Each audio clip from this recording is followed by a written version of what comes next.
لقد من الله على المؤمنين إذ بعث فيهم رسولا من أنفسهم يتلو عليهم آياته ويزكيهم ويعلمهم الكتاب والحكمة وإن كانوا من قبل لفي ضلال مبين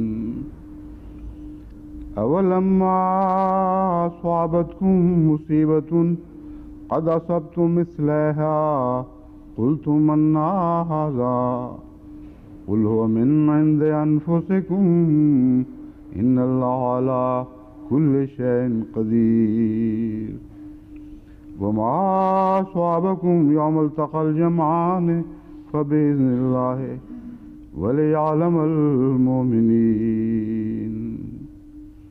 وليعلم الذين نافقوا وقيل لهم تعالوا قاتلوا في سبيل الله أو ادفعوا قالوا لو نعلم قتالا لاتبعناكم هم للكفر يومئذ أقرب منهم الإيمان يقولون بأفواههم ما ليس في قلوبهم والله أعلم بما يكتمون. Allah Ta'ala ne mominons par ihsan farmaya. En vérité, Allah a accordé une grâce aux croyants en suscitant parmi eux un messager de parmi eux-mêmes qui leur récite ces signes, les purifie, leur enseigne le livre et la sagesse.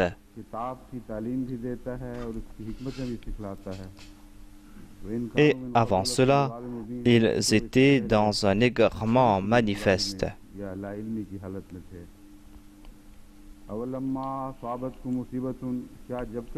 Comment, lorsqu'un malheur vous arrive, et jadis vous en aviez infligé le double, vous dites « D'où vient ceci ?»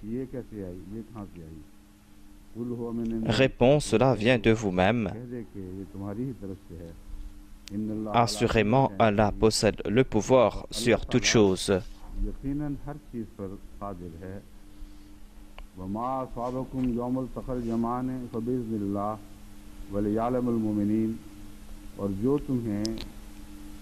Et ce qui vous est arrivé le jour où les deux armées se rencontrèrent était sur l'ordre d'Allah. Il en fut ainsi afin qu'il pût distinguer les croyants et afin qu'il pût distinguer les hypocrites.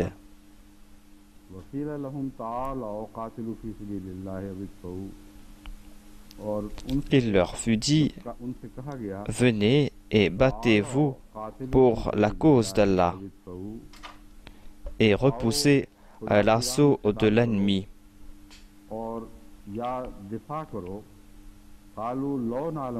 Ils répondirent, si nous savions nous battre, nous vous suivrions volontiers.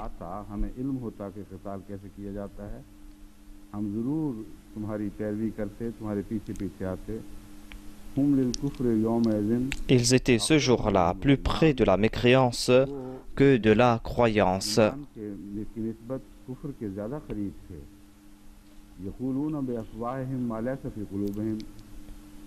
Ils exprimèrent par la bouche ce qu'ils n'ont pas au fond du cœur, et Allah sait très bien ce qu'ils dissimulent.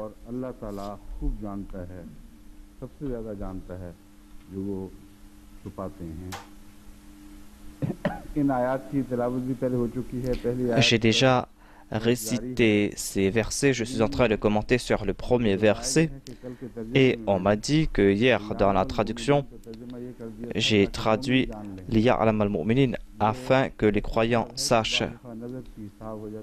Ce sont des lapsus. Des fois, on prononce une parole alors qu'on a autre chose en tête. C'est pour cette raison que j'ai présenté la traduction ici. Il est dit ici afin qu'Allah puisse distinguer les croyants. उस वक्त दोबारा नजर लफ्ज मोमिन पर नहीं पड़ी। तर्जुमा जुबानी जो मैं कर रहा था, J'étais en train de présenter la traduction हुआ गोया कि et मोमिनून लिखा हुआ है। j'ai traduit cela comme si on avait écrit Al-Mu'minun. तर्जुमा बनता है S'il y avait Mu'minun, la traduction aurait été afin que les croyants sachent. क्या क्या असरात जाहिर हुए हैं।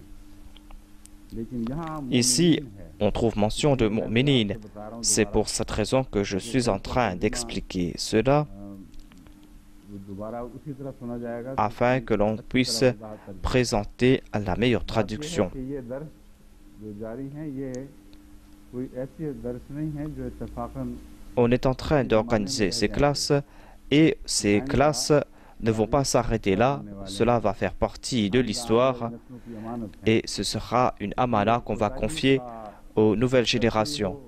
C'est pour cette raison que s'il y a des erreurs quelque part, s'il y a des lapsus ici et là, il faudra tout le temps corriger tout cela. लाजिम है कि उसकी दुरुस्ती की जाए। इस ज़मन में एक और À ce propos, je dois présenter une autre correction. बात है जिसमें अमदन Encore une fois, या c'est quelque chose que j'ai commis inconsciemment. जुबान एक ऐसा नाम अदा Des fois, je présente un nom alors que j'ai autre chose en tête.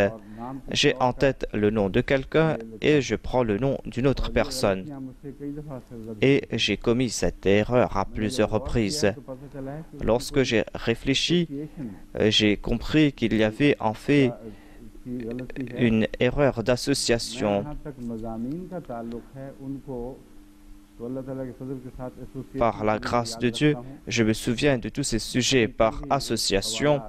Giles का मुझे याद था। Hier, je me suis souvenu d'une référence que j'avais lue 25 ans de cela. Je savais que cela était exact, mais je fais toujours des erreurs concernant les noms. Cette faiblesse, je l'ai depuis ma tendre enfance. Alors que le deuxième calife avait une bonne mémoire concernant les noms, et Chaudhry Zafrullah Khan aussi avait une bonne mémoire concernant les noms.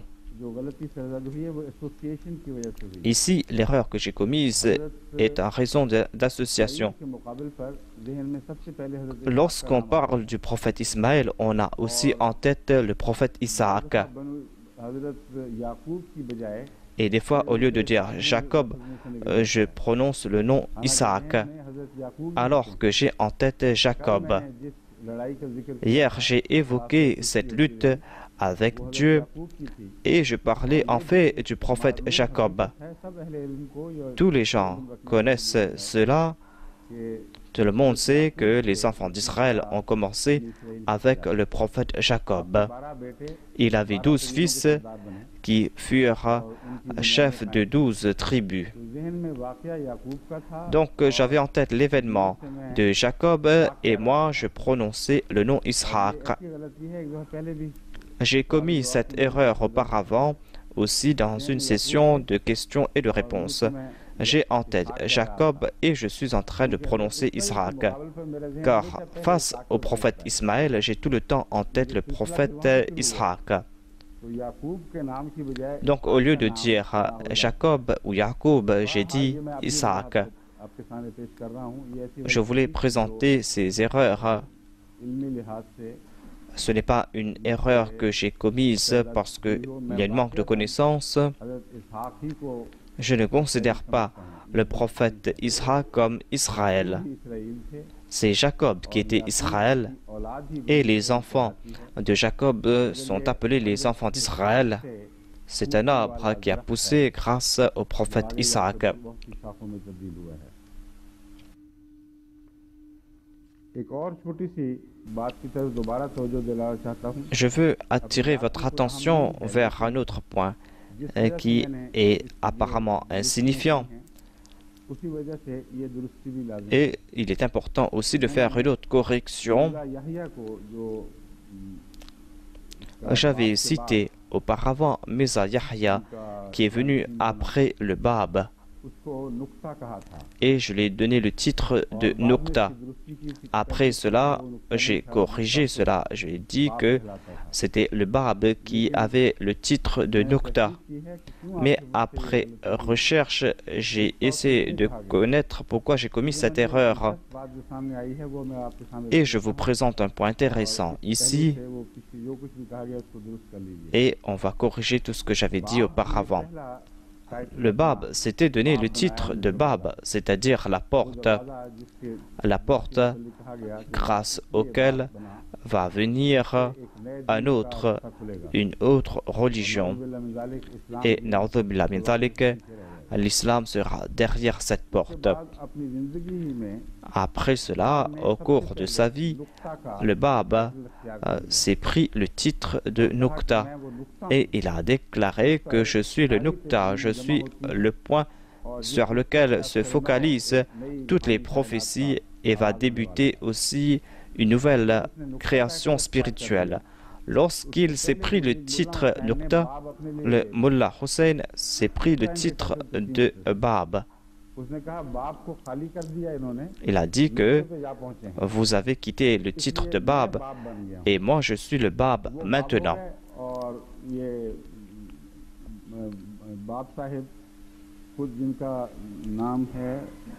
Et le Bab, dont le nom était Ali Mohammed Bab, a porté le titre de Nukta.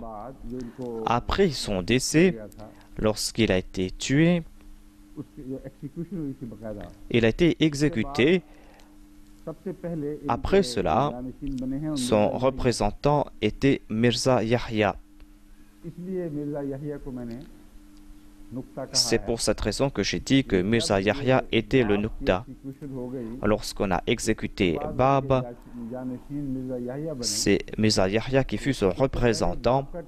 Avant cela, un de ses disciples, le Maulvi Hussein, avait déjà pris le titre de Bab. Donc on doit lui donner le titre de Nukta. Lorsqu'il est décédé, il portait le titre de Nukta.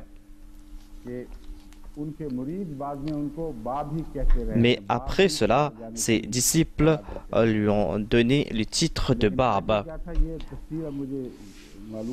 Je ne vais pas aller en détail concernant ces titres, mais je vais arrêter ce débat concernant le Nukta. Puisque j'ai parlé à ce sujet, c'est pour cette raison que je devais présenter l'arrière-plan. Sinon, ce ne sera pas la peine de discuter davantage à ce sujet. Après cela, je pourrai parler à propos de Baha'u'llah et de Bab et de Nukta.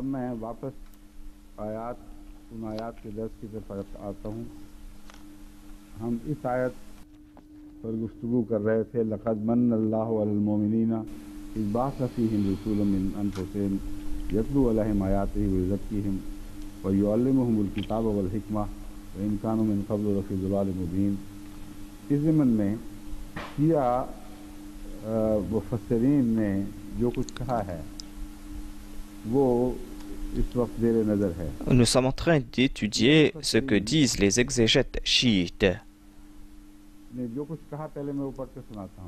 Je vous présente leur point de vue à ce sujet et je vais vous dire pourquoi est-ce qu'ils sont en train de commettre des erreurs ici et qu'ils n'ont pas le droit de faire de telles déclarations, des déclarations qui vont à l'encontre de ce que nous dit le Saint-Coran, de ce que dit l'histoire et la logique. Mir Ahmad écrit à ce sujet, puisque la grâce de Dieu qui a été offerte aux croyants s'applique à la maison d'Abraham et à la maison de Sarah, puisque c'étaient des personnes qui étaient parmi les Ahlul Bayt. Certains commentateurs ont essayé de considérer les épouses du saint prophète comme les membres de Ahlul Bayt, tout comme la femme de Sarah était une parmi les Ahlul Bayt et que toutes les femmes du saint prophète sont incluses dans ces versets qui concernent la pureté des membres de la famille du saint prophète.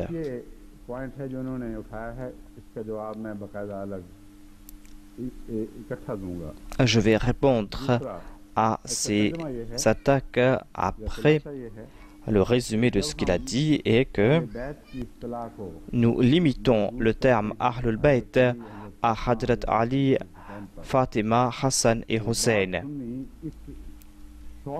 Certains sunnites, selon lui, répondent à cette attaque en disant que les épouses du saint prophète font partie aussi des Ahlul Bayt.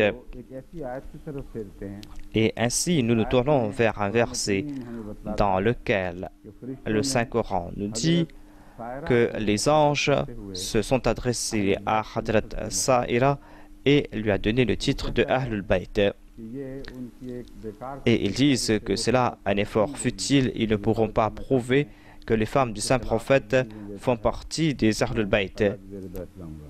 Je vais répondre à cela après.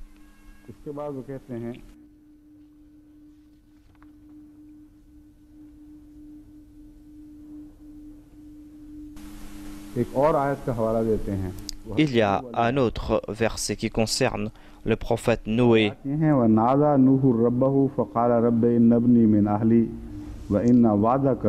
وعدك الحق وأنت أحكم الحاكمين قال يا نوح إنه ليس من أهلك إنه عمل غير صالح فلا تسألني ما ليس لك به علم إني أعظك أن تكون من الجاهلين. इन आयत का तर्जुमा ये है और जब नूह को Et Noé appela son Seigneur et dit: Mon Seigneur, en vérité, mon fils est de ma famille. Et assurément, ta promesse est vraie. C'est-à-dire, on avait fait cette promesse à Noé que les membres de sa famille seront sains et saufs. Il a déclaré que ta promesse est vraie et c'est vrai aussi que c'est mon fils et il est un membre de ma famille. Et il est dit: Wa anta ahkamul hakimin, tu es le plus juste des juges. Ici, je suis en train de voir des contradictions. Toi, tu as pris cette décision. Allah a déclaré: Ô Noé, il n'appartient certainement pas à ta famille. En vérité, c'est un homme de mauvaise conduite. Aucune personne de mauvaise conduite ne peut être un membre de ta famille. Ne me demande donc pas ce à propos de quoi tu n'as aucune connaissance.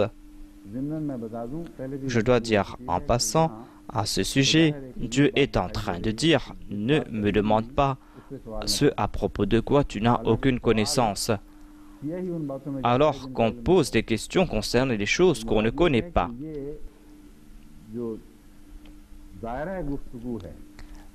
Dieu dit à Noé ici que toi, tu ne peux pas comprendre tous les aspects de ce sujet. Je ne peux pas faire de lui un membre de ta famille. Il suffit de comprendre qu'il est un homme de mauvaise conduite. C'est pour cette raison qu'il n'est pas un membre de ta famille. Je t'avertis afin que tu ne deviennes pas un des ignorants.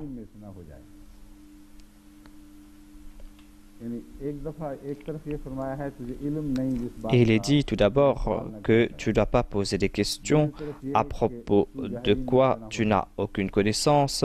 Ensuite, il est dit que tu ne dois pas être parmi les ignorants. Il y a quelques difficultés ici concernant le prophète Noé. Je vais parler à ce sujet et je vais retourner vers notre sujet. Le prophète Noé a vu cet incident. Son fils s'est séparé de lui et son fils était sur le point de se noyer. Et une vague a séparé son fils de lui. Et il avait en tête cette promesse que Dieu allait protéger les membres de sa famille. C'est pour cette raison que Noé l'appelait à chaque fois, car il croyait qu'il était un membre de sa famille. Lorsque la vague les a séparés et que son fils s'est noyé, c'est là qu'il s'est tourné vers Dieu. C'est quoi cette question de connaissance ou d'ignorance? Je vais vous présenter cela. Le prophète Noé est un prophète et en tant que tel, il devait méditer sur le décret de Dieu et il n'aurait pas dû poser cette question. Dans nombre des cas, les réponses à de telles questions sont encore plus dangereuses. Il y a plusieurs dangers. C'est pour cette raison qu'Allah a déclaré qu'on ne doit pas poser des questions à propos de ces sujets, car les conséquences seront mauvaises. La taqwa demande que l'on doit maintenir le silence, accepter le décret de Dieu en silence.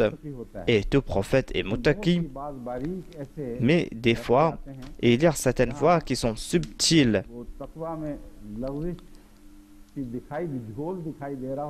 Et on a l'impression qu'il y a manque de taqwa, mais le prophète n'a pas trébuché. Il est dit après cela, afin que tu ne deviennes pas un des ignorants. On a compris ici que cette question posée par le prophète Noé était porteur d'un danger. Il n'était pas parmi les jahilin. Allah est en train de lui dire que je t'ai donné ce conseil en te faisant comprendre que si tu posais davantage de questions à ce sujet, en fin de compte, tu ne serais plus parmi les ahl ilm, les érudits, et tu tomberas parmi les ignorants. C'est un écart subtil et Dieu a dirigé le prophète Noé de la bonne direction. Dieu lui a dit que j'ai compris ce que tu as dit et je suis en train de te donner ce conseil afin que tu ne parles pas à ce sujet après. Sinon, tu serais parmi les jahil, les ignorants. Noé n'était pas de ceux qui ont trébuché en raison d'une erreur. Il est parti dans une direction et dans cette direction, il aurait pu trébucher. Cette explication était importante afin d'innocenter le prophète Noé. C'est pour cette raison que j'ai présenté cela.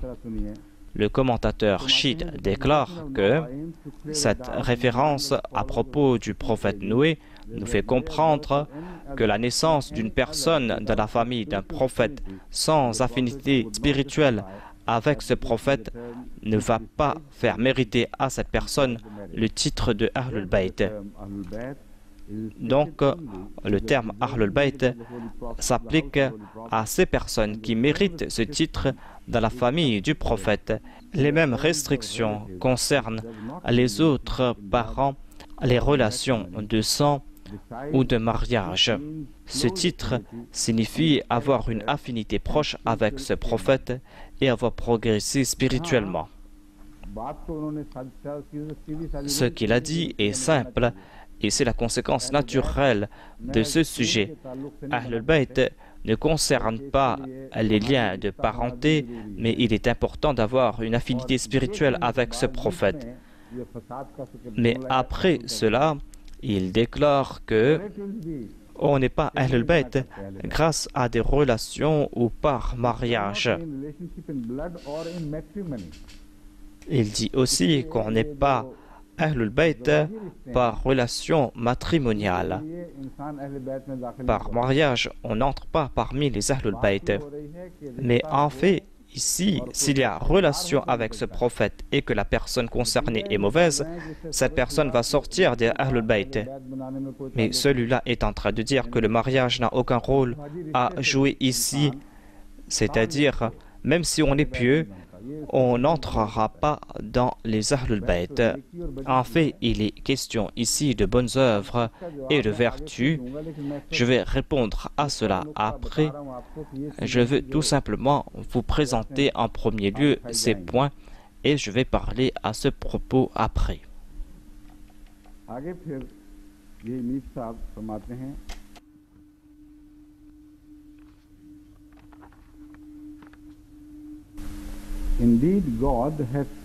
Certainement, Dieu a conféré ses faveurs aux croyants lorsqu'il a envoyé parmi eux un prophète Mohammed qui était des leurs, qui leur a récité ces signes. Les Ahlul Bayt ne sont pas inclus ici car ils ont été purifiés par Dieu.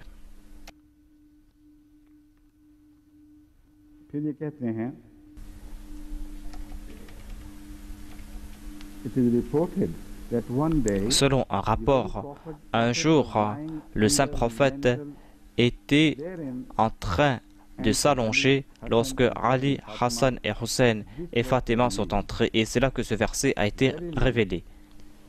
Assurément, Allah désire enlever de vous toute impureté aux membres de la famille du prophète, et il veut vous purifier complètement.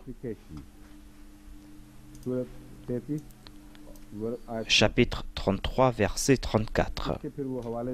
Ensuite, il a cité plusieurs références et il écrit à ce sujet que Hadrat Aïcha a déclaré que ce verset a été révélé quand ces 5 personnes étaient sous le manteau.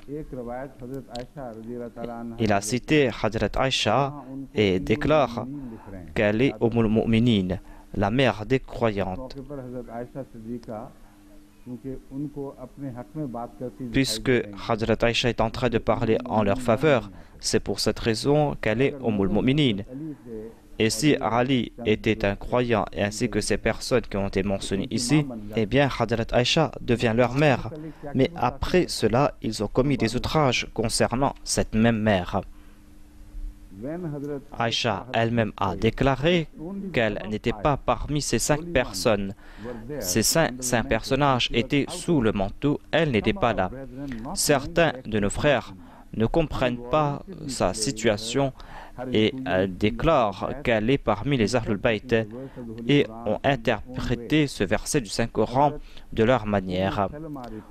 Salma rapporte qu'elle était présente là-bas et elle voulait être parmi ces 5 personnages, mais le saint prophète a refusé en disant que tu es parmi mes femmes et tu es pieuse, mais ce n'est pas une place pour toi.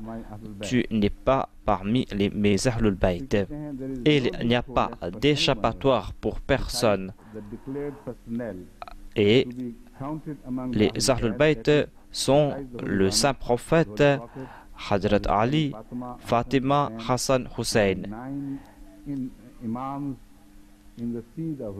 et les 9 imams qui sont les descendants de Hussein.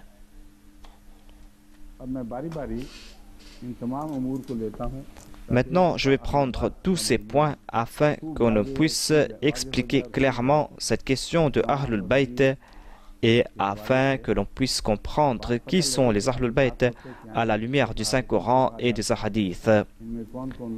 Qui sont ces personnes qui sont les membres de la famille du Saint-Prophète et comment les chiites ont commis des exactions, comment est-ce qu'ils ont détourné ces récits. Tout d'abord, je vais raconter cette histoire de manteau qui a été évoquée ici. Mais tout d'abord, je dois présenter ce verset.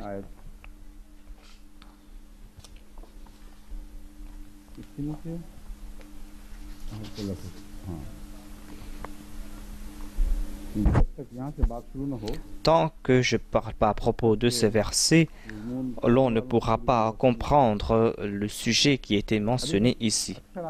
La majorité d'entre vous ne comprennent pas jusqu'à présent quel est le sujet qu'on est en train de présenter ici. C'est pour cette raison que je veux tout vous présenter.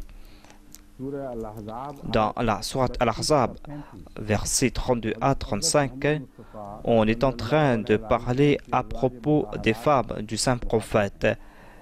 Dieu s'adresse aux femmes du Saint-Prophète et déclare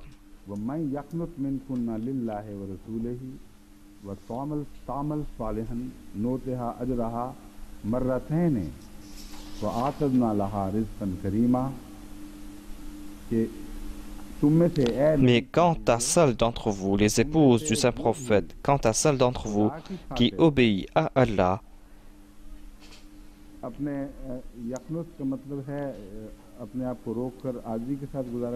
Yaqnut signifie faire preuve d'humilité et d'obéissance.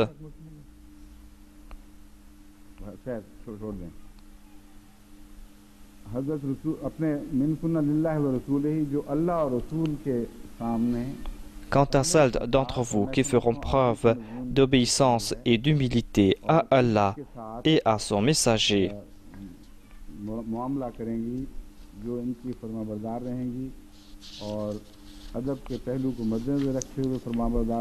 quant à celles d'entre vous qui seront obéissants envers le prophète et qui accompliront de bonnes œuvres, nous lui accorderons le double de sa récompense. Elle recevra double récompense. Voilà le statut des femmes du saint prophète.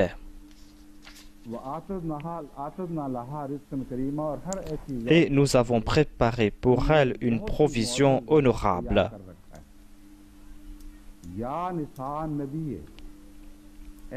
Ô épouse du prophète, vous n'êtes pas comme les autres femmes. Votre statut est très élevé. Pourvu que vous soyez pieuse, alors ne parlez pas d'une voix trop douce. Ne parlez pas d'une voix trop douce, afin que celui dans le cœur de qui est une maladie ne se sente tenté ou ne se sente attiré. Il ne faut pas que votre voix soit attirante, afin de ne pas tenter celui dans le cœur de qui est une maladie.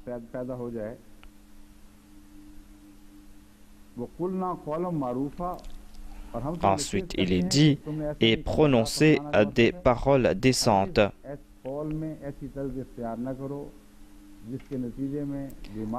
Tout d'abord, il est dit que les femmes du saint prophète ne doivent pas parler d'une voix trop douce afin de ne pas tenter les cœurs des autres.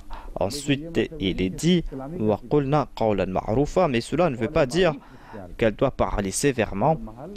Elle doit prononcer des paroles décentes.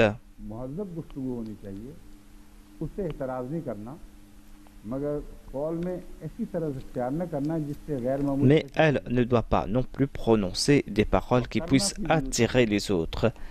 Ensuite, il est dit, restez avec dignité dans vos maisons et ne faites pas étalage de vous-même comme l'étalage des jours d'ignorance d'autrefois.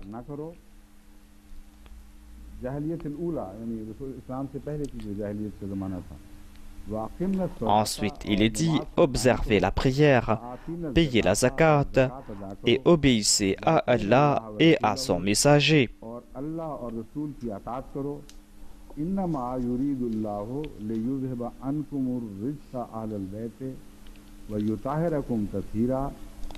Assurément, Allah désire enlever de vous toute impureté aux membres de la famille du prophète. Aux membres de la famille du prophète, et il désire vous purifier entièrement.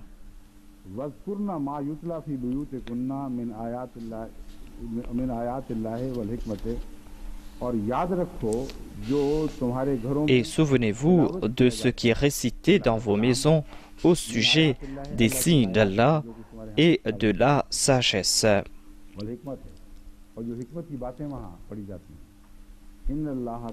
En vérité, Allah est celui qui connaît toutes les subtilités, il est bien informé.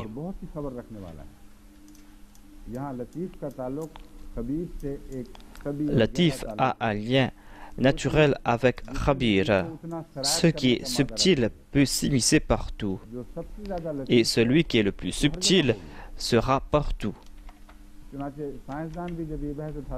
Les scientifiques disent que les neutrinos atteignent toute partie de la création et les neutrinos traversent les objets.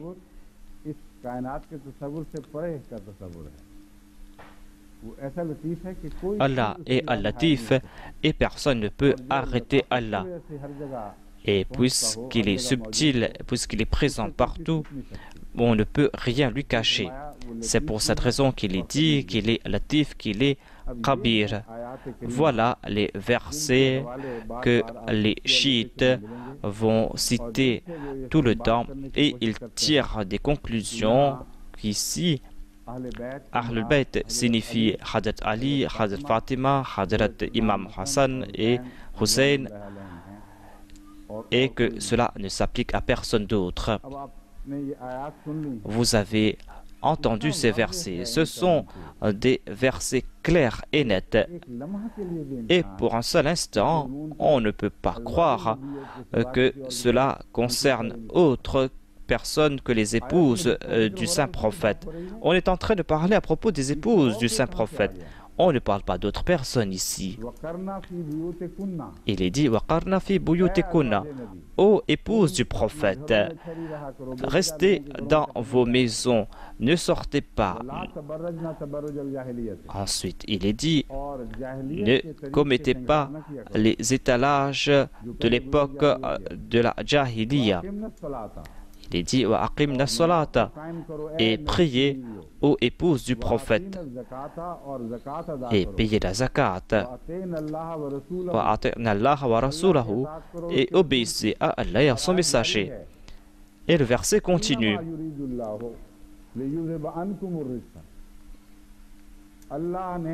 Dieu a décrété, Dieu a pris l'intention de vous purifier de toute impureté. Selon les chiites, ici, on ne s'adresse plus aux épouses du saint prophète, mais on est en train de parler à propos d'autres personnes. Ce n'est pas ainsi que parlent les hommes en général. Si l'on essaie d'appliquer ces sens, on va dire que cette personne ne sait même pas parler. On est en train de parler d'autres personnes ici.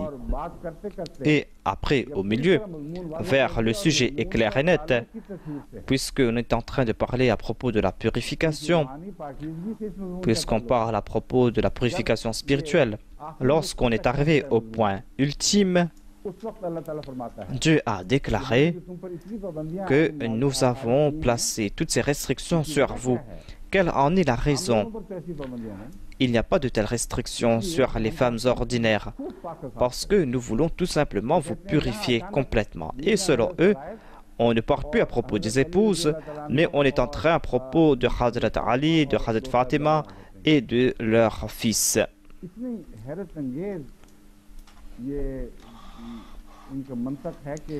On ne comprend pas leur logique, mais ils se sont reposés sur un hadith.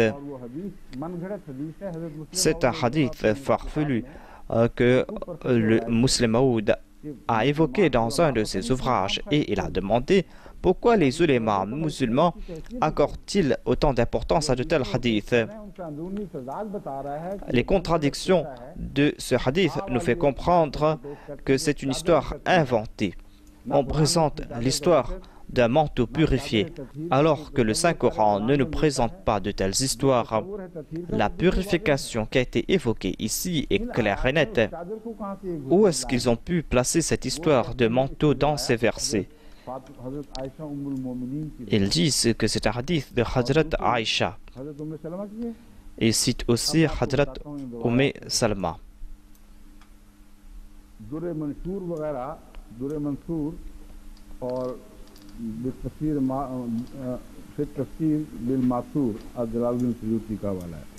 C'est un hadith qui a été cité dans le recueil Dur Mansour.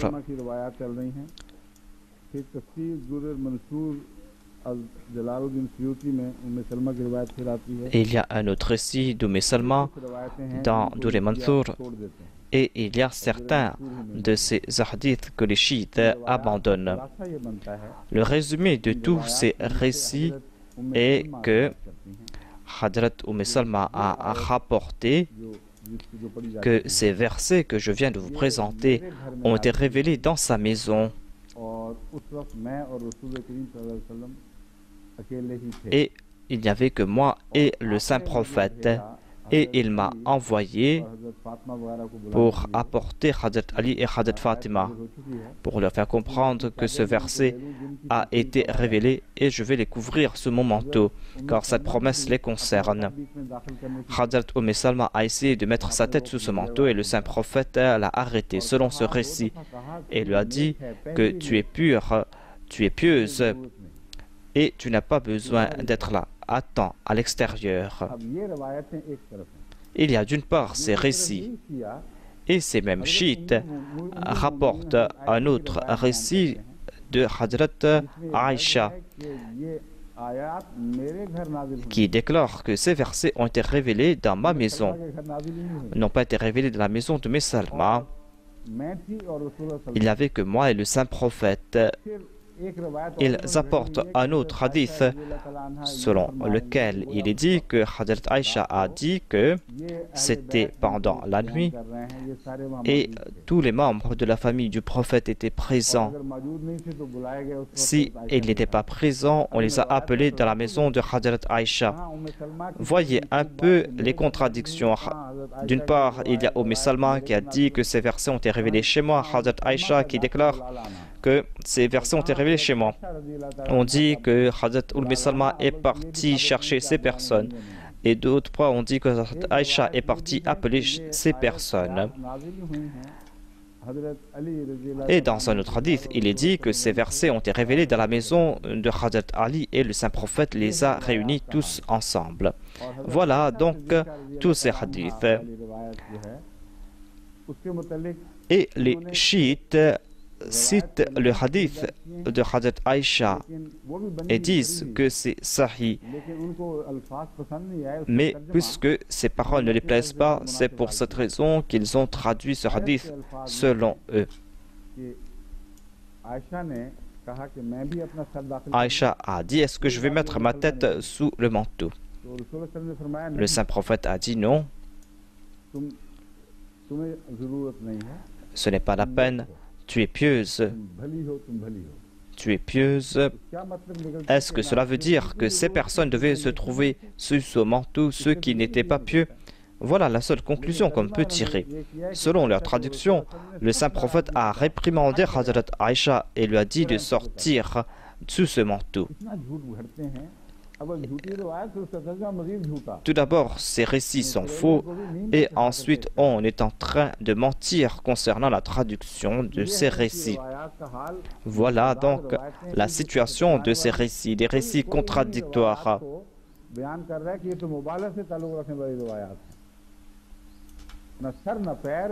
Ce sont des histoires farfelues et ils inventent toutes ces histoires et veulent imposer cela sur le Saint-Coran. Le Saint-Coran ne nous donne pas la permission d'agir ainsi. Il y a un seul verset ici. Écoutez, il est dit aux femmes du prophète, restez dans vos maisons. Et ne commettez pas l'étalage de l'époque de l'ignorance. Obéissez à Allah et au prophète.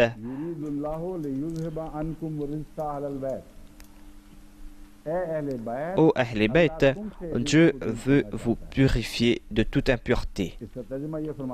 La traduction selon eux est que, ô Muhammad, sallallahu alayhi wa sallam, ces personnes ne pourront être purifiées par toi. Moi, je vais purifier moi-même les Ahlul Bayt. Toi, tu as la tâche de purifier les autres croyants. Moi, je vais purifier les membres de ta famille. Je vais purifier ces membres de ta famille. Et puisqu'il n'y aura plus de mots en ces personnes, cela voulait dire qu'ils n'étaient pas purs et qu'ils avaient des défauts. Sinon, comment purifier ceux qui sont déjà purs? Et les chiites ont cette croyance qu'ils étaient purs dès leur naissance. Puisqu'ils sont purs dès leur naissance, Dieu, comment pourra-t-il les purifier?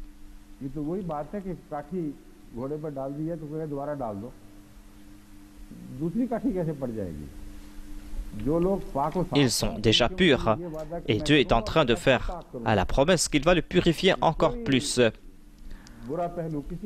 afin de ne pas laisser sur leur corps spirituel aucun défaut.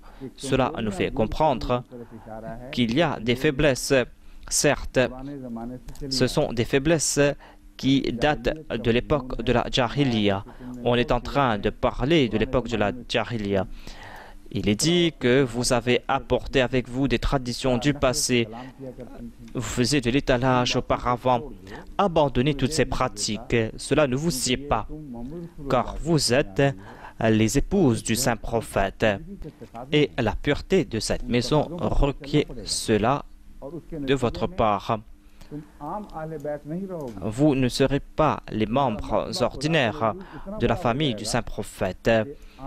Dieu va vous accorder un plus grand statut. Il va doubler vos récompenses. La condition est la pureté. Donc, comment dire qu'il y a eu contradiction entre le verset du prophète Noé et ce verset qui concerne les épouses du saint prophète? Ces deux versets sont en train de se soutenir, puisque Allah s'est adressé à eux comme les membres de la famille du saint prophète et leur demande d'abandonner les pratiques du passé et leur demande aussi d'être pieuses.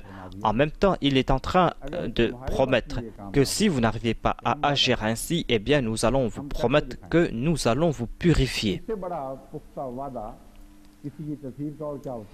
Il ne peut y avoir de plus grande promesse quant à la purification de quelqu'un. Si elles disent que nous allons nous purifier, on pourrait avoir des doutes à ce sujet. Les chiites auraient pu dire qu'elles n'ont pas pu se purifier en dépit de leurs bonnes intentions. Mais Allah déclare que je vais vous purifier, je vais vous soutenir dans cette tâche. Je vais vous purifier complètement. Une purification exemplaire. Il ne laissera pas sur votre corps aucune tâche, c'est-à-dire sur leur corps spirituel. Je veux présenter ici d'autres points. Il tire la conclusion qu'Allah a pris la responsabilité et que c'est le saint prophète qui est responsable des autres croyants. Je veux vous présenter un autre verset à ce sujet. Dieu a promis la purification à tous les compagnons du saint prophète.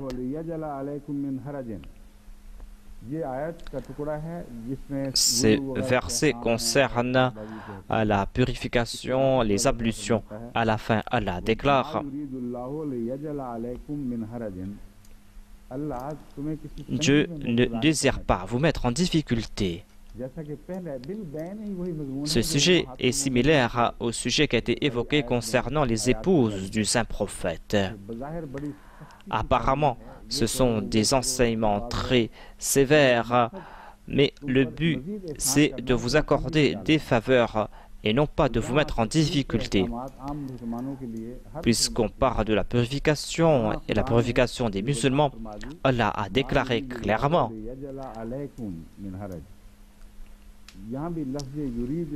Ici, Dieu a utilisé le verbe yurid, c'est-à-dire Allah n'a pas l'intention de vous mettre en difficulté. Allah désire tout simplement vous purifier.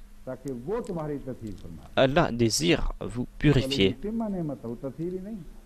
Non seulement qu'il veut vous purifier, mais il veut compléter ses faveurs qu'il a accordées à vous.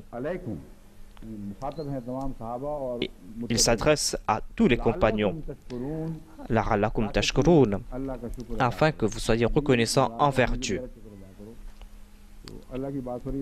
Donc, on est en train de parler à propos d'Allah, afin que vous soyez reconnaissants. S'il y avait un kasra sous le noun, c'était une indication de ni, c'est-à-dire d'Allah. Donc, voilà ce qu'il a été dit, la'allakum tashkurun, afin que vous soyez reconnaissants. Vous devez être reconnaissant pour ses faveurs. Cela veut dire que Dieu a fait cette promesse, il va accomplir cette promesse et va vous purifier. Ici, il n'est plus question de distinction, c'est-à-dire que certains seront purifiés par Dieu, certains seront purifiés par le saint prophète. Ce verset nous fait comprendre que c'est Allah qui est en train de purifier, et la main de Mohammed est la main d'Allah. Ils ont posé leurs mains sur la main du saint prophète et ont prêté allégeance à lui. Allah a déclaré Yadullahu fawqa aydihim. La main d'Allah était sur leurs mains. La purification accomplie par Mohammed est la purification accomplie par Dieu. Toute purification accomplie par le saint prophète est une purification accomplie par Dieu lui-même. Ceux qui font la distinction entre Allah et son prophète, eh bien, le Saint-Coran a fait des avertissements sévères à leur sujet en disant que ne séparez pas mon prophète de moi. Je n'ai pas en tête ce verset, mais Dieu a émis des avertissements très sévères concernant ces personnes qui agissent ainsi, a averti ces gens en disant ne commettez pas ces actes d'ignorance, ne faites pas la distinction entre Allah et son prophète. Les ulémas chiites sont en train de faire cette distinction entre Allah et son prophète en disant Allah a accompli une purification et son prophète a accompli une autre purification. Et les versets du Saint-Coran sont en train de rejeter de telles déclarations.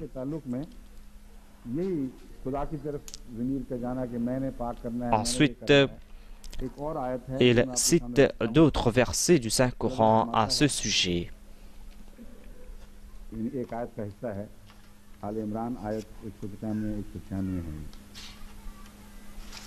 فالذين هاجروا وأخرجوا من ديارهم وأوذوا في سبيلي وقاتلوا وقتلوا لأكفرن عنهم سيئاتهم ولأدخلنهم جنات تجري من تحتها الأنهار ثوابا من عند الله والله عنده حسن الثواب.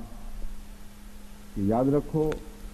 Quant à ceux qui ont émigré, ici on trouve mention de plusieurs personnes qui ont émigré. Quant à ceux qui ont émigré et ont été expulsés de chez eux, et qui ont été persécutés pour ma cause, voilà les compagnons du saint prophète, ceux que l'on qualifie d'être des hypocrites. Comment Dieu va-t-il les traiter? Des personnes qui se sont battues et qui ont été tuées. Dieu déclare, je ne manquerai pas de les débarrasser de leurs maux. La signifie une emphase. Lorsque la est placé avant un verbe, cela veut dire qu'il y a de l'emphase. Et il y a aussi la nun khafifa qui va mettre de l'accent sur le verset. Cela veut dire que certainement je ne manquerai pas de le faire. Ici on trouve mention de la nun thaqila. Cela veut dire que c'est quelque chose que je vais accomplir. Aucune force au monde ne pourra arrêter cela. J'ai pris une décision finale, c'est-à-dire que je vais enlever les maux de ses compagnons et de ceux qui ont été persécutés. Ensuite, je les ferai certainement entrer dans les jardins du paradis.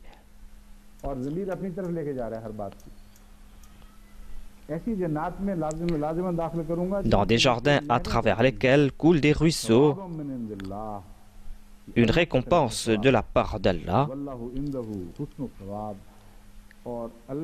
et avec Allah est la meilleure des récompenses. Il n'est pas question uniquement de récompense, mais de belles récompenses. Voilà le sujet que nous présente ce verset du Saint-Coran, et cela renforce les autres versets du Saint-Coran. Maintenant, je vais me tourner vers les autres arguments des chiites. Il y a un commentateur chiite, le Maulvi Farman Ali, qui a parlé à ce sujet, et je constate que cela le blesse profondément. Il comprend qu'on est en train de parler à propos des épouses du saint prophète. Et comment pourra-t-il sortir de ce dilemme?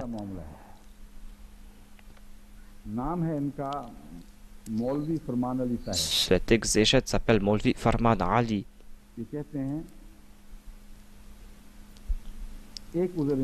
Il a présenté des excuses ou des arguments.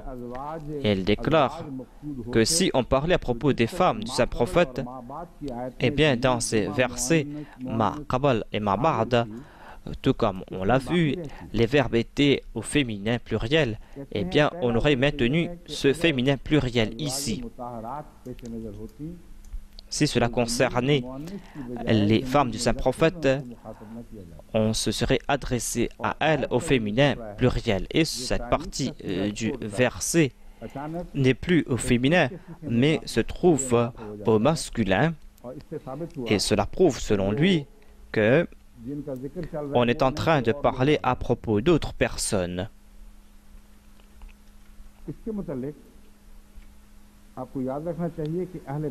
Ahl Bayt, vous devez comprendre, est toujours au masculin. Et à propos de Hadrat Saya, on a utilisé le terme Ahl Bayt et cela a été utilisé au masculin. En s'adressant à cette femme, on l'a qualifié de Ahlul Bayt et ce verset a été utilisé au masculin. Ahlul Bayt a été utilisé à 3 reprises dans le Saint-Coran.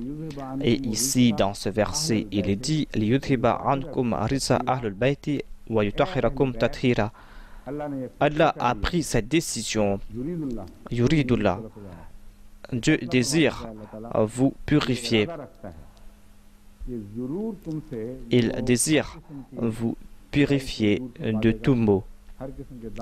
Il désire laver de vous tout défaut.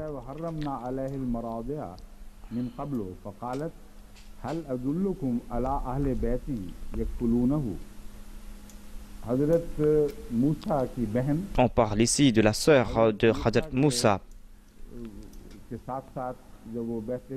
Lorsque la sœur de Moïse marchait à côté de Moïse qui était dans l'eau. Et il a conseillé les femmes de Pharaon en disant « Ne voulez-vous pas que je vous informe à propos des personnes qui vont s'occuper de cet enfant et qui vont s'occuper de lui très bien ?» Est-ce qu'on trouve mention ici de masculin ici? Ahl Bayt est au masculin et on parle ici à propos de la femme de Moïse. Il y a 2 indications concernant des femmes à propos de qui on a utilisé le terme Ahlul Bayt au masculin. Là-bas, on avait parlé à propos des femmes du saint prophète au féminin pluriel.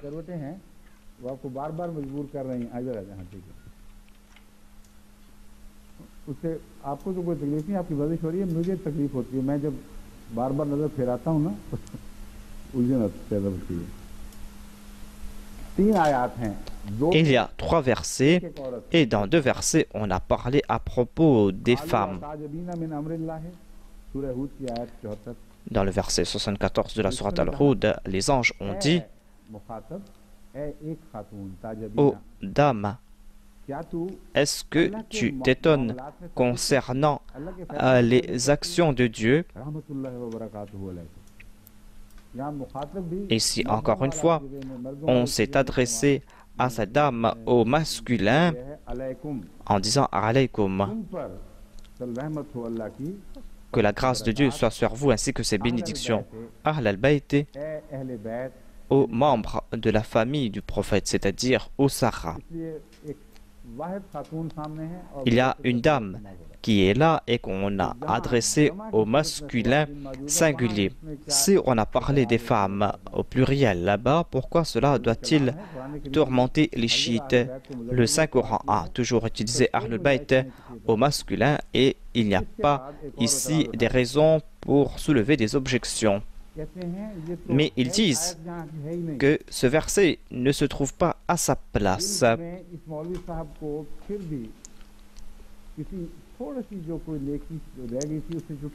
Toute vertu qui se trouvait en ce Maulvi a complètement disparu.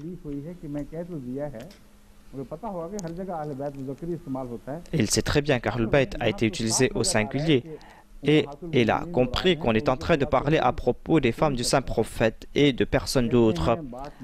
Il déclare que on doit faire sortir ce verset de son contexte. Selon lui, on doit enlever cette partie du verset.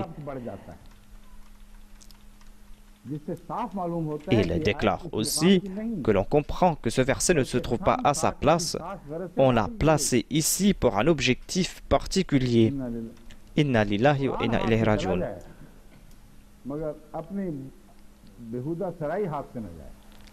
Ils peuvent nuire au Saint-Coran, mais ils ne vont pas abandonner leur concept farfelu. Et ils veulent tout imposer, même s'ils doivent nuire au Saint-Coran. Voyez comment ces gens ont des préjugés. Ils ont une grande hostilité à l'égard des épouses du Saint-Prophète. Et on voit cette hostilité partout. C'est un poison qu'on est en train de voir partout. Et ils disent qu'ils sont parmi les muttaqis. Et il dit qu'on a changé le Saint-Coran, qu'on n'accepte pas cela. Cette déclaration prouve que tous leurs arguments et leurs preuves sont fabriqués. S'il y avait quelque importance dans leurs arguments, ils n'auraient pas dit qu'on doit changer le Saint-Coran ou qu'on a changé le Saint-Coran. Il a compris qu'il ne pourra pas changer cela, car ici on est en train de parler à propos des épouses du Saint-Prophète et que l'on doit enlever cette partie du verset pour tout comprendre. Et selon lui, on a ici interpolé le Saint-Coran. Il déclare qu'il y avait 9 épouses du Saint-Prophète. Et ici, on parle à propos de 4 personnes. Il y a une femme, mais en tout, on a parlé à propos de 13 personnes. Et que les femmes sont en majorité. Et il déclare que puisque les femmes étaient en majorité, on n'a pas parlé au masculin. Alors que j'ai déjà présenté le verset qui concerne Hadrat Saïra, à 2 reprises, on s'est adressé à une dame au masculin en disant première fois alaykoum, ensuite en s'adressant à elle en disant Ahlul Bayt. Qui peut changer l'usage du Saint-Coran? Vont-ils enseigner l'arabe à Dieu?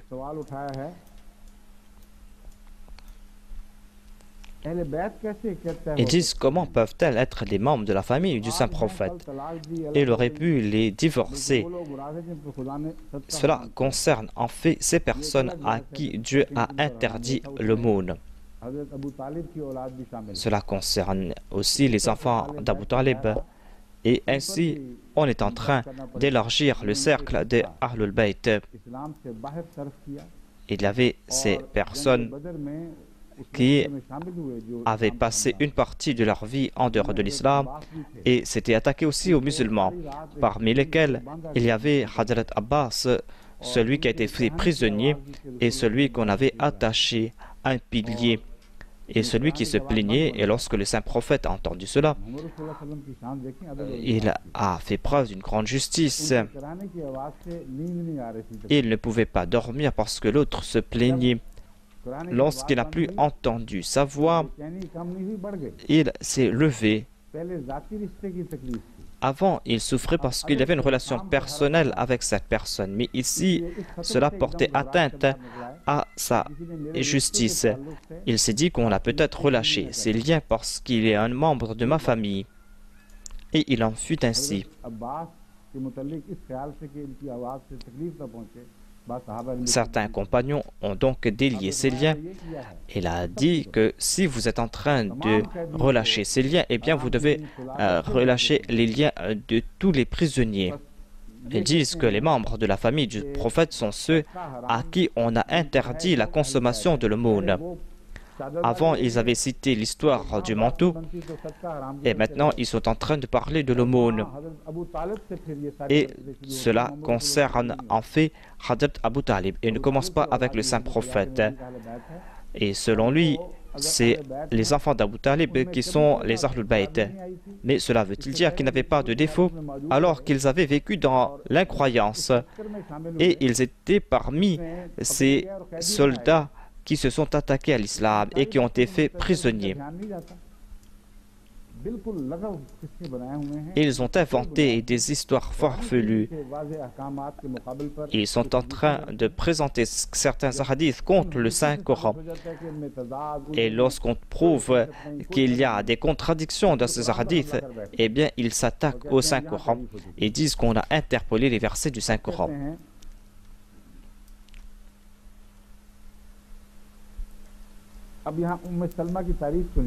Et ils vont faire les éloges de Salma. Puisqu'ils ont trouvé un hadith en faveur de leurs arguments, c'est pour cette raison qu'ils devaient faire son éloge. Ils disent que lorsque ce verset est révélé dans la maison de Salma, elle était une épouse vertueuse. Lorsqu'elle a voulu se couvrir sous ce manteau, le saint prophète a tiré un coin du manteau et a déclaré que tu es pieuse, mais tu n'es pas un membre de ma famille. Tu es parmi mes épouses. C'est un récit qui a été inventé. Ce hadith est en contradiction avec d'autres récits. Et il y a d'autres récits que les chiites rejettent alors qu'ils se trouvent dans le même recueil Dur-e Mansour.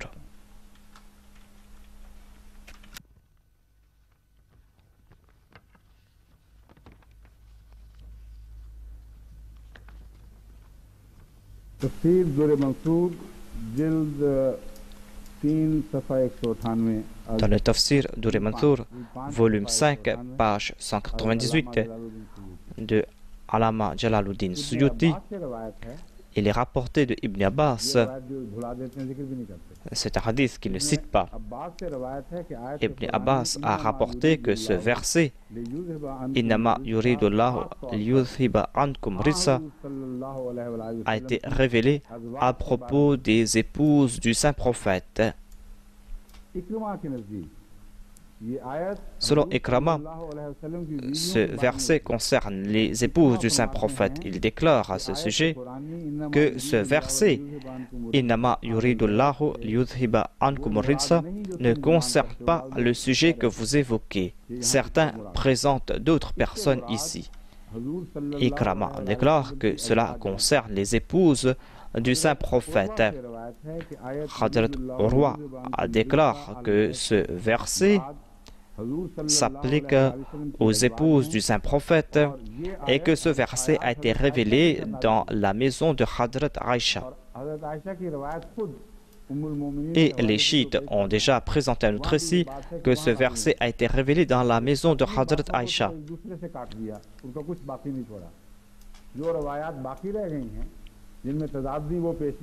Et ils ne présentent pas ces récits dans lesquels il n'y a pas de contradiction.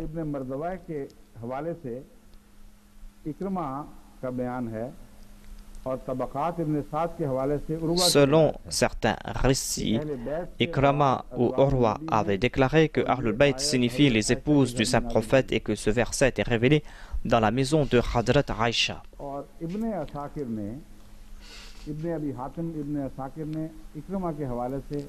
D'autres rapporteurs ont dit que, selon Ibn Abbas, ce verset a été révélé à propos des épouses du saint prophète.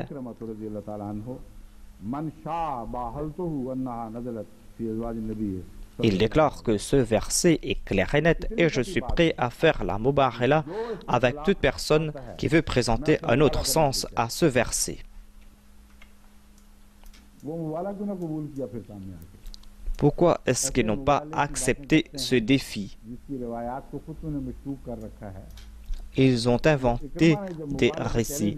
Et lorsque Ikrama a lancé ce défi, où étiez-vous? Et comme vous l'avez vu, ce sujet est clair et net. Il y a ce mullah chiite qui déclare que tant qu'on n'enlève pas cette partie du verset qui concerne les épouses du prophète, les chiites n'auront pas d'argument.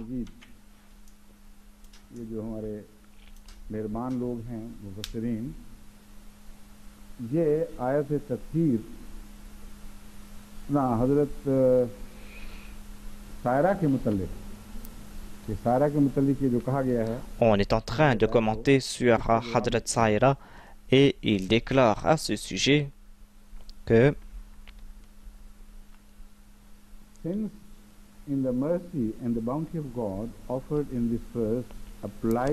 la grâce que Dieu a accordée par Dieu, cette grâce concerne la maison d'Abraham, et Sarah était la femme d'Abraham et était la personne qui a été adressée ici et qui fait partie des Ahlul Bayt. Ils disent que c'est probable qu'elle fasse partie des Ahlul Bayt. Selon lui, peut-être que Saïra était parmi les Ahlul Bayt.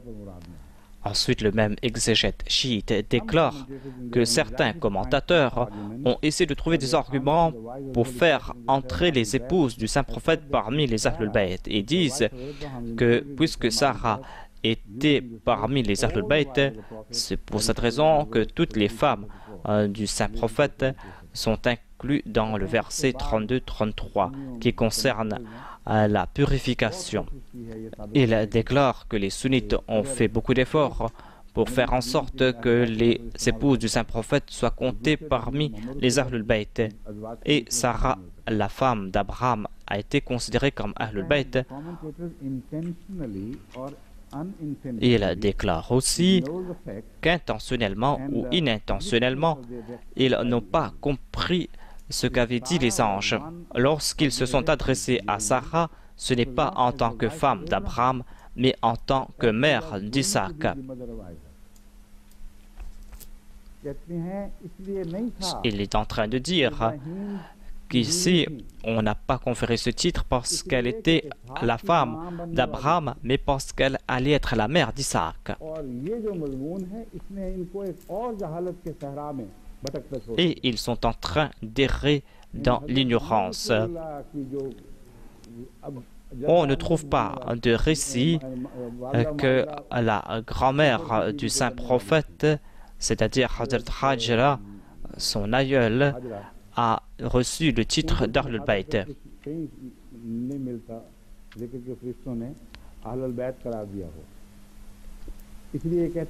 C'est pour cette raison qu'on dit que elle n'a pas reçu le titre d'Ahlul Bayt parce qu'elle était l'épouse de Abraham, mais parce qu'elle était la mère d'Isaac.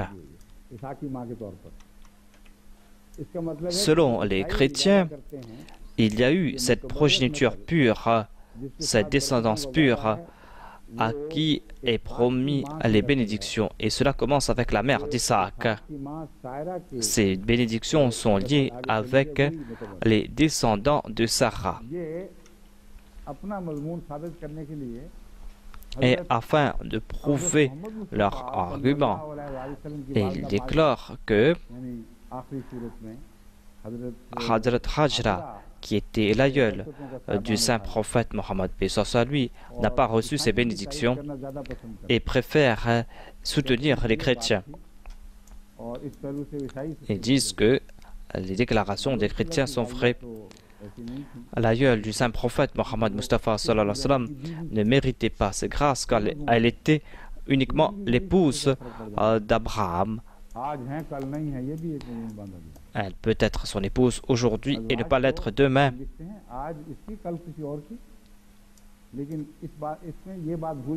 Mais ils oublient que Hazrat Ali, qu'ils disent avoir reçu des bénédictions et qui est devenu le fils du saint prophète, est devenu le fils du saint prophète en raison de son mariage avec Fatima. Ils peuvent dire concernant les épouses du saint prophète qu'elles peuvent être ses épouses aujourd'hui et le lendemain, mais on ne peut pas dire la même chose à propos de Hazrat Fatima. Mais ces gens ne réfléchissent pas sur ce qu'ils disent et sur les conclusions qu'ils tirent. Ils ne comprennent pas ce qu'ils disent et présentent des arguments grâce auxquels ils creusent eux-mêmes leurs tombes dans lesquelles ils vont tomber.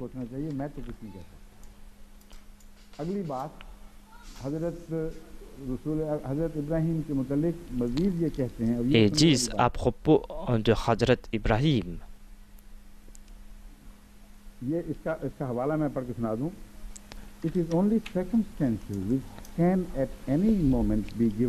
On peut à tout moment abandonner son épouse. On peut divorcer de son épouse et elle sera la femme d'un autre.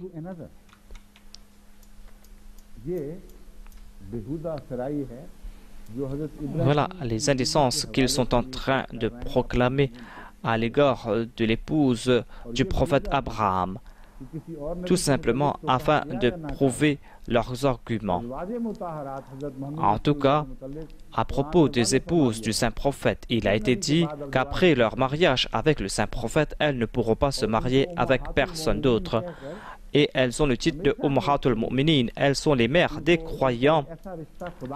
Dieu a établi ce lien entre mère et enfant.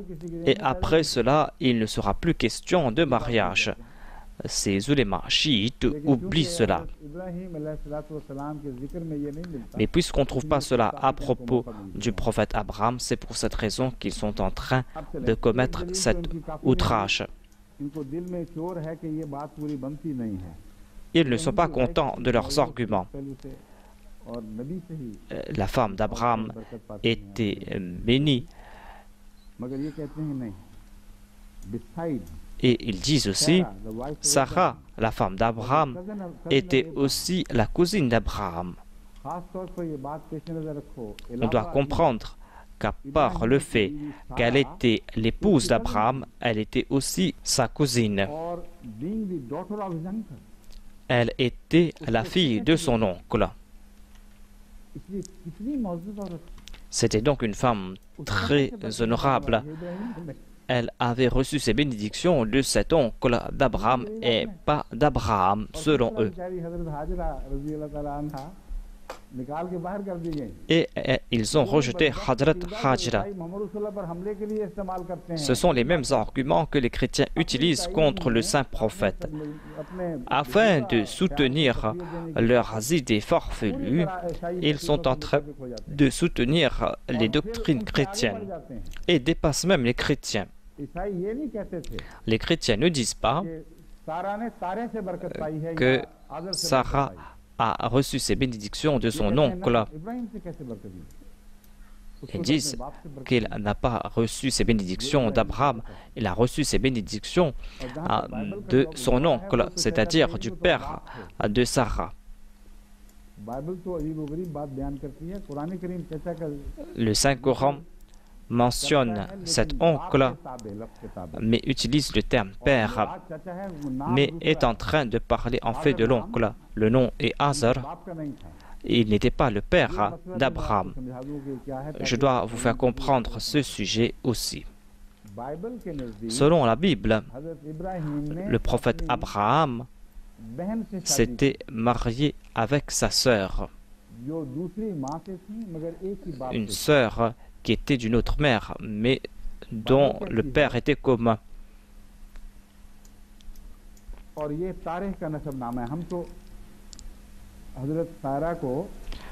Nous disons que Sarah était la fille de Hazar. Hazar était un oncle d'Abraham et il avait poussé au loin son hostilité contre le prophète Abraham. Le Saint-Coran a utilisé le terme Ab à son propos. Donc, il y a cette possibilité. Je suis en train de vous présenter des hypothèses. Le Saint-Coran a utilisé le terme Ab pour son oncle, car la langue arabe permet cela.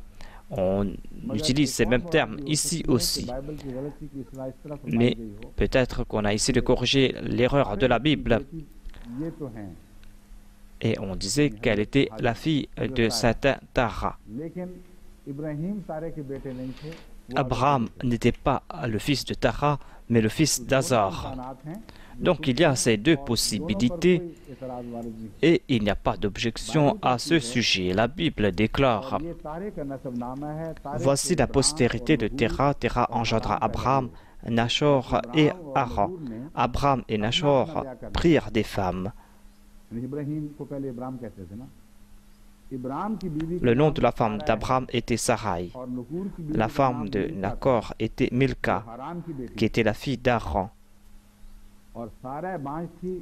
Sarai était stérile et n'avait point d'enfant. Dieu dit à Abraham: tu ne donneras plus à Sarai, ta femme, le nom de Sarai, mais son nom sera Sarah. Je la bénirai et je te donnerai d'elle un fils. Je la bénirai et elle deviendra des nations, et des rois de peuples sortiront d'elle.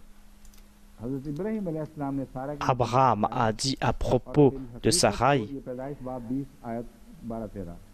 de plus, il est vrai qu'elle est ma sœur, fille de mon père. Seulement, elle n'est pas fille de ma mère, et elle est devenue ma femme.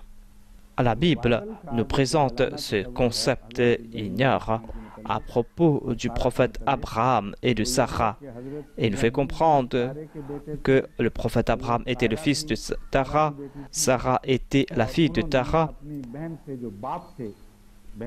et elles étaient frères et sœurs, alors que leur mère était différente. C'est pour cette raison qu'elle lui appelait sa sœur. Le Saint-Coran rejette ce concept et le Saint-Coran présente le nom d'Azar comme le nom de son père. Les exégètes présentent ce point.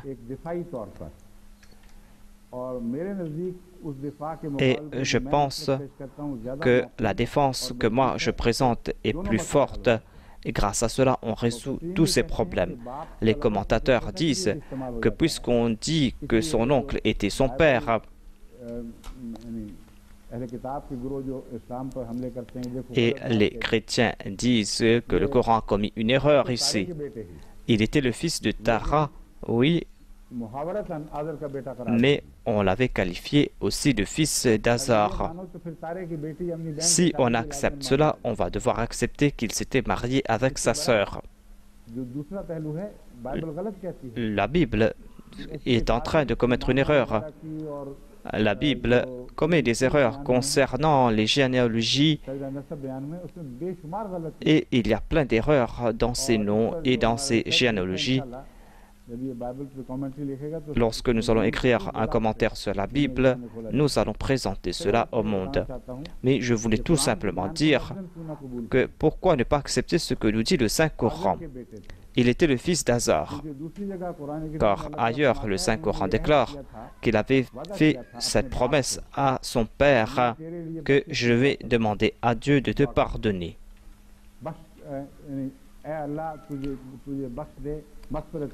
Dieu va te pardonner, je vais prier pour qu'Allah te pardonne.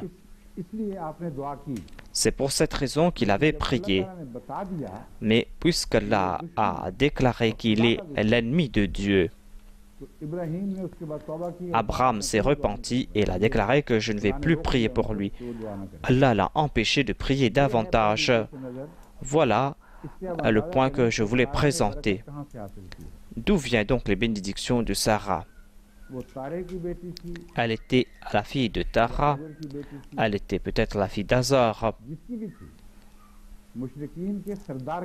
En tout cas, elle était la fille du chef des polythéistes, la fille de l'ennemi de Dieu.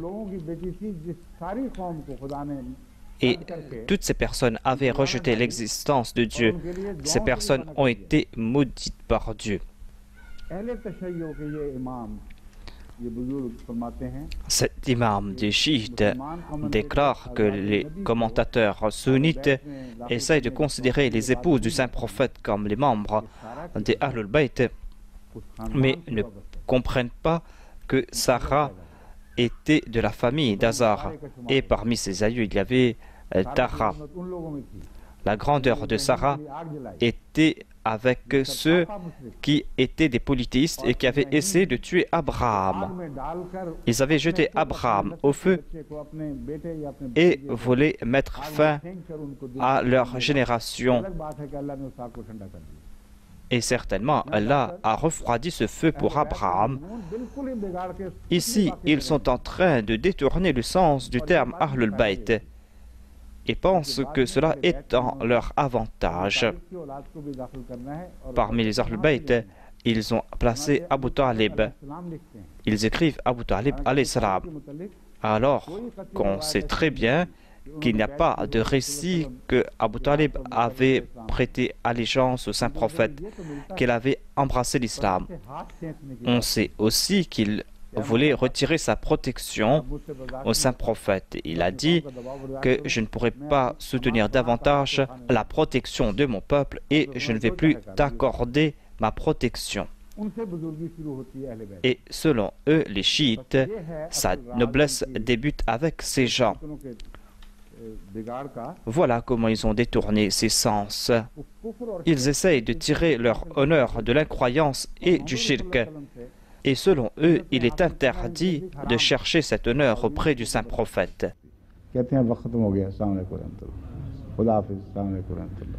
يا أيها